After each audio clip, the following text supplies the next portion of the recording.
The women's basketball team headed to the national championship this past month, ending the season with an overall record of 22-2 and bringing home second place in the national championship. I'm really a big believer in setting goals that are more process oriented. Approach our practice and our preparation and our film and everything we do a certain way, do all the work a certain way, all those things that are controllable. And then we feel like the results at the end they'll happen if you follow the process goals. Right, wrong, or indifferent, I believe that when you make a Final Four, it sort of validates your year a little bit. You won 2 games at the national tournament. You're in a national semifinal playing on Friday night. You're 1 game away from a national championship game. So it's getting to the Final Four is really, really hard. The Cavs had an outstanding roster, awarding Presley Barton and Gabby Fuller all-conference second team, LaJada Boyland and Jalen Townsend first team, with Townsend also receiving the all-conference MVP award. You don't get those things unless you win. If you don't win the league, if you're not in the top of the league, like a lot of times you're not going to get those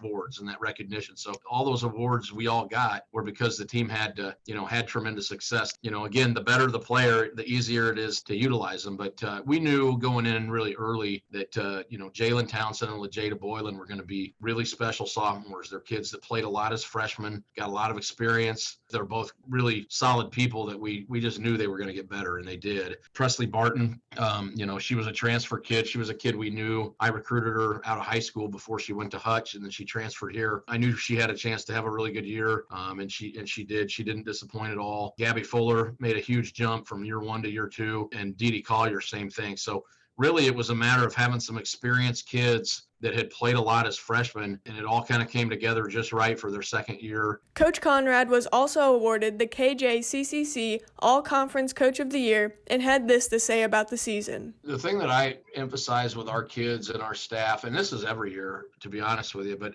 I really, really try to get our people to just control the controllables. There's certain things we have control over, and then there's certain things we don't. And I just think that's good. That's a good practice just for life. My philosophy about basketball, what do we control? Once we know what that is, we really attack that. We feel like we control how we defend. We feel like we control how we rebound. Feel like we control how we transition. And so those are things that we spend a lot of time at. Reporting from the Campus Ledger, this has been Paige Winters.